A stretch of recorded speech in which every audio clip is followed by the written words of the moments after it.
Hi everyone, welcome to Concept Cafe. இந்த வீடியோல IT 25301 web டெக்னாலஜிஸ்ன்ற சப்ஜெக்ட்ல இருந்து இன்ட்ரடக்ஷன் யூனிட் 1ல இ-காமர்ஸ் அப்படின்ற டாபிக் பத்தி தான் பார்க்க போறோம். இதுக்கு முன்னாடி டாபிக்ஸ் எல்லாமே ப்ரீவியஸ் வீடியோஸ்ல கவர் பண்ணியிருக்கோம். செக் பண்ணாதவங்க செக் பண்ணி பார்த்துக்கோங்க. அண்ட் இன்ட்ரோக்குள்ள போலாமா? Okay, introduction. நமக்கு ஆல்ரெடி இ-காமர்ஸ் என்னன்னு தெரியும். தெரியாதவங்க மோஸ்டா யாருமே கிடையாது. பட் நம்ம பேசிக்ஸ்ல ஸ்டார்ட் பண்ண மாதிரி ஒரு சினாரியோ வச்சு ஸ்டார்ட் பண்ணிப்போம். ஓகே, நார்மலா நம்ம என்ன பண்ணுவோம், if you want something to buy, ஏதாவது வேணும்னு நினைச்சோம் அப்படின்னா நம்ம என்ன பண்ணுவோம், இன் ஓல்டன் டேஸ்ல வந்து ஒரு நியர்பை ஷாப் போவோம். அங்க போயிட்டு அதாவது நமக்கு வேணுன்றது, ஃபார் எக்ஸாம்பிள் வாட்ச் அப்படின்னு நினைச்சோம்னா இங்க வாட்ச் வாங்க ட்ரை பண்ணுவோம்.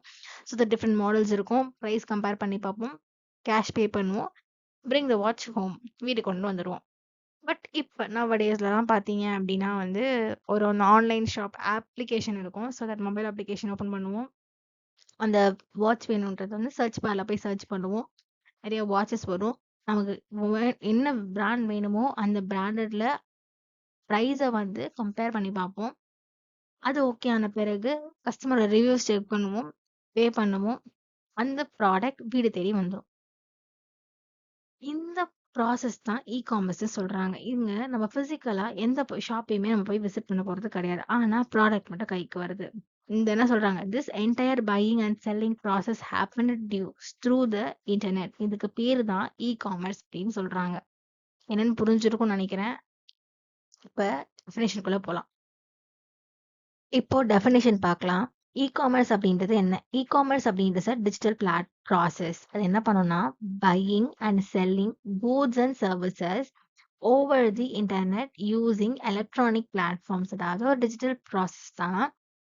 ஒரு விஷயத்த ப்ராடக்டையோ குட் சர்வீசஸையோ நம்மளால பையோ செல்லோ இன்டர்நெட் மூலியமா எலக்ட்ரானிக் பிளாட்ஃபார்ம்ஸ்ல பண்ண முடியும். அதுதான் இ-காமர்ஸ் அப்படின்னு சொல்றாங்க. நம்ம இ-காமர்ஸ் மூலமா ஆன்லைன்லயே பையோ செல்லோ பண்ணலாம். வெப்சைட்ஸ்லயோ இல்ல அப்ளிகேஷன்லயோ டிஜிட்டல் பிளாட்ஃபார்மையோ நம்ம இதை யூஸ் பண்ண முடியும். பிசினஸஸ் அண்ட் கன்சியூமர்ஸ் குளோபலா கனெக்ட் ஆகி இருப்பாங்க. செக்யூரான டிஜிட்டல் பேமெண்ட்ஸ் அப்படின்றது அதில் நடக்கும். அண்ட் ட்ரெடிஷ்னல் பிஸ்னஸ் மாடல்ஸ், ட்ரெடிஷ்னலாக இருக்கக்கூடிய அந்த பிஸ்னஸ் மாடல்ஸ் எல்லாமே டிஜிட்டலைஸ்டாக மாறிடும். இதுதான் இ-காமர்ஸ்க்கு சொல்றாங்க. தென் டைப்ஸ் ஆஃப் இ-காமர்ஸ் அப்படின்னு சொல்றாங்க. டைப்ஸ் ஆஃப் இ-காமர்ஸ் பொறுத்த வரைக்கும் ஒரு 6 டைப்ஸ் நான் இங்க மென்ஷன் பண்ணியிருக்கேன். இதை தாண்டி டைப்ஸ் இருந்துச்சுன்னா உங்களுக்கு கிடைச்சதுன்னா தாராளமாக அதை பண்ணீங்க. நான் ஒரு 6 டைப்ஸ் கொடுத்துருக்கேன். First type business to consumer. அதாவது business sells directly to customer.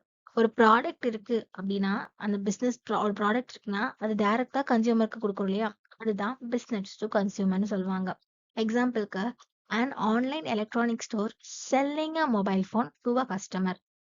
Business to business தான் என்ன? One business sells product or services to another business. ஒரு பிஸ்னஸ்ல இருக்கிறவங்க வந்து இன்னொரு பிஸ்னஸ்க்கு செல் பண்றது தான் business to business. For example, a computer manufacturer supplying laptops to a company. அதாவது கம்ப்யூட்டர் மேனுஃபேக்சர் பண்ற அந்த கம்பெனி பிசினஸ் இருக்கவங்க வேற ஒரு கம்பெனிக்கு மேனுஃபேக்சர் பண்ண எல்லா கம்ப்யூட்டர்ஸையுமே லேப்டாப்ஸையுமே வந்து கொடுக்க போறாங்க. அதுதான் business to business. And third, consumer to consumer, C2C. One consumer sells product to another consumer. அதாவது ஒரு கன்சியூமர் தான் கிட்ட இருக்கக்கூடிய அந்த ப்ராடக்ட்டை வேற ஒரு கன்சியூமருக்கு கொடுப்பாங்க.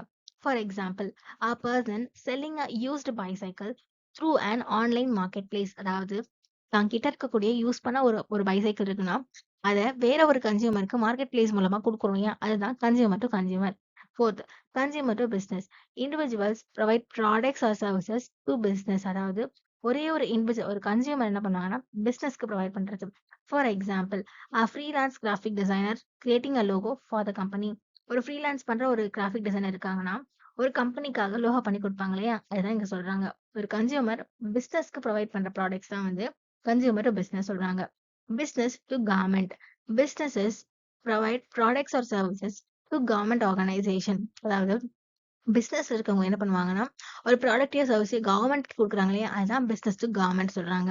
For example, a software company developing and online portal for a government department. அதாவது ஒரு கவர்மெண்ட் டிபார்ட்மெண்ட்காக சாஃப்ட்வேர் கம்பெனி என்ன பண்ணணும்னா ஒரு ஆன்லைன் போர்ட்டல் ரெடி பண்ணி கொடுக்கும்.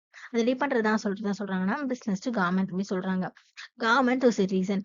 Government provides services to citizens online. அதாவது ஆன்லைன் மூலமாவே சிட்டிசன்ஸ்க்கு எல்லாமே ஒரு சில சர்வீசஸை ப்ரொவைட் பண்றது. இது கவர்மெண்ட், அதுதான் வந்து கவர்மெண்ட் டு சிட்டிசன் சொல்லுவாங்க.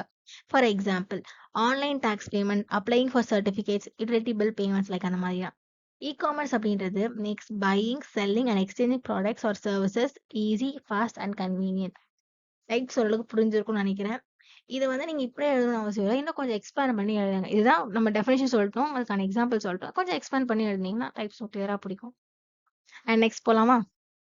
Key components of e-commerce. These are the building blocks of e-commerce businesses that will set you up for success. இதெல்லாம் தான் building blocks சொல்லுவாங்க. ஒரு e-commerce businessக்கு இதெல்லாம் building blocks சொல்றாங்க. ஒரு 9 building blocks இருக்கு. நம்ம ஒன்று வேணா பார்க்கலாம். First, online storefront. Online storefront அப்படின்றது என்னன்னா, ஒரு வெப் அப்ளிகேஷன் இருக்கு, ஒரு மொபைல் அப்ளிகேஷன் இருக்குன்னா, மேல நம்ம டேஷ்போர்ட் இருக்குல்லையா, அதுல வந்து நம்மளால ப்ரௌஸோ இல்ல ப்ரௌஸ் பண்ணவோ இல்ல ப்ராடக்ட் பை பண்ணவோ போறோம் இல்லையா, அந்த மாதிரி ஒரு பேஜ் தான் நம்ம வந்து ஸ்டோர் ஃப்ரண்ட் அப்படின்னு சொல்லுவாங்க. A digital storefront is your customer facing e-commerce website or app where the shoppers can browse and buy products. Second, payment கேட்வேன்னு சொல்றாங்க. நம்ம ஒரு ப்ராடக்ட்டை வாங்க போறோம் அப்படின்றப்ப நம்ம ஒரு பேமெண்ட் கொடுத்து தானே வாங்குவோம். அதுதான் சொல்றாங்க a secure service that process credit cards or and other online payment methods. மற்ற மெத்தட்ஸ் எல்லாம் தான் பேமெண்ட் கேட்வேன்னு சொல்றாங்க. தேர்டு, இன்வென்டரி மேனேஜ்மெண்ட் அப்படின்றது என்னன்னா, ஸ்டாக் அவுட் ஆகிறதுக்கு முன்னாடியோ இல்லை ஓவர் செல்லிங் ஆகிறதுக்கு முன்னாடியோ நம்ம ப்ரிவென்ட் பண்ணுவோம்ல, லைக் அந்த அந்த அந்த ப்ராடக்ட்ஸ் எல்லாம் மேனேஜ் பண்றது, ட்ராக் பண்ற வேலை தான் இன்வென்டரி மேனேஜ்மெண்ட் சொல்லுவாங்க. ஷிப்பிங் அண்ட் லாஜிஸ்டிக்ஸ் அப்படின்றது என்னதுன்னா, அந்த வேர் ஹவுஸ் இருக்குல்ல, வேர் ஹவுஸ் கிட்ட இருந்து நம்ம அந்த ப்ராடக்ட்ஸ் எல்லாமே வந்து ஒரு சில கஸ்டமர் டோருக்கு வர அளவுக்கு நம்ம ஹெல்ப் பண்றோம்ல, அதான் வந்து ஷிப் பண்றோம்ல, அதான் ஷிப்பிங் அண்ட் லாஜிஸ்டிக்ஸ். சப்போர்ட் அப்படின்றது என்னன்னா, அந்த ப்ராடக்ட்டை வந்து சேல் பண்ண முன்னாடியோ இல்ல சேல் பண்றதுக்கு அப்புறமோ இல்ல சேல் பண்றப்பவோ லைக் டியூரிங் சேலிங்காவோ ஒரு சில டவுட்ஸ், queries இருக்கும் இல்லையா நம்ம கஸ்டமர்ஸ்க்கு. இப்போ ஒரு சப்போர்ட்காக எஸ்எம்எஸ், மெயில் இந்த மாதிரி இருக்கலாம். இதெல்லாம் தான் வந்து சப்போர்ட்னு சொல்றாங்க. Data and analytics. ஒரு ப்ராடக்ட்டை பத்தின எல்லா டேட்டாவுமே, அந்த சேல்ஸை பத்தின எல்லா டேட்டாவுமே அதில் இருக்க data and analytics. Point of sale அப்படின்றது என்னன்னா, இன்ஸ்டோர் சேல்ஸுக்கும் ஆன்லைன் பிஸ்னஸ்க்கும், அதாவது இப்போ இருக்கக்கூடிய ஸ்டோர்ல இருக்கக்கூடியதும் ஆன்லைன் பிஸ்னஸையும் சிங்க் பண்றோம் இல்லையா, அதான் பாயிண்ட் ஆஃப் சேல்னு சொல்றாங்க.